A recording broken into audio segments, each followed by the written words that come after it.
The day before Christmas, 1993, truck side.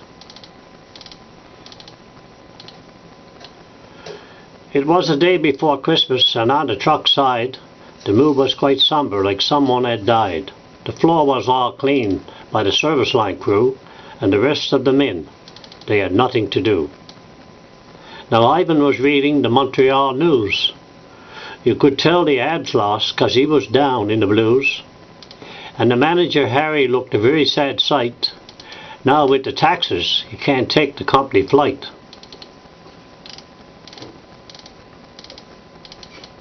Sandy the storeman was surrounded with smoke. By the way he was coughing, I thought he would choke. I asked for some batteries. He said they're all gone. We've had 40 dozen since yesterday morning. We were just washing up for to go into tea, when I heard Brother Young sing, "Oh, come all ye," and Rollo, as usual, just smiled a wee bit, and looking at Bert, he said, "What's all this shit?" The boys were all gathered around the wash bay, when Bill strolled over like he had something to say. He stayed in the corner for quite a long spell, looked like he was hiding from old Brother Mel. Big Humpy was just pacing the floor, and watching old Dickie nearly tear down the door. Now old Max was counting his overtime pay, and Mark, well, he was just hiding away.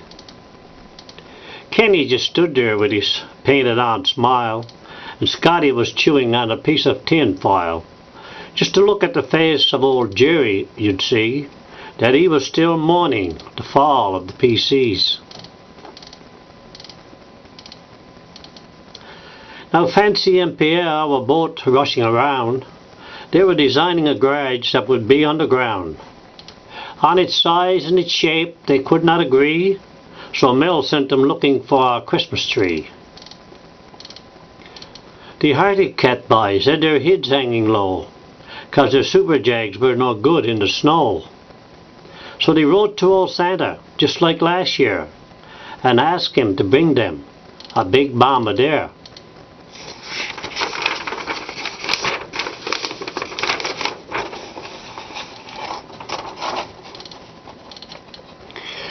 By the computer stood Calvin, and with Harry by his side. I think they were asking Santa for a ride on his slide.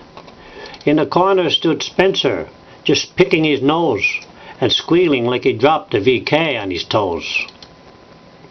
Don, he was reading an ID Cat book, while Monty ran over to take a quick look. And Ronald and Howard were both on their knees. They were in the lunchroom, decorating the trees. And the rest of the boys were sitting round in a bunch like they usually do when they finish up lunch. Clooney was telling a story or two when Mel, he walked in right out of the blue. "Oh, what do we have here? Have you finished your work?" Then he kicked an old oil drum and turned with a jerk. "Come, Clooney, come Decker. In the office I'll be, and find old Wesley and bring him to me." He said nothing else, but just turned with a grin, and I was thinking he was only just trying to stir up the men. 'Cause as he went up the stairs to his office once more, I heard a loud chuckle as he went through the door.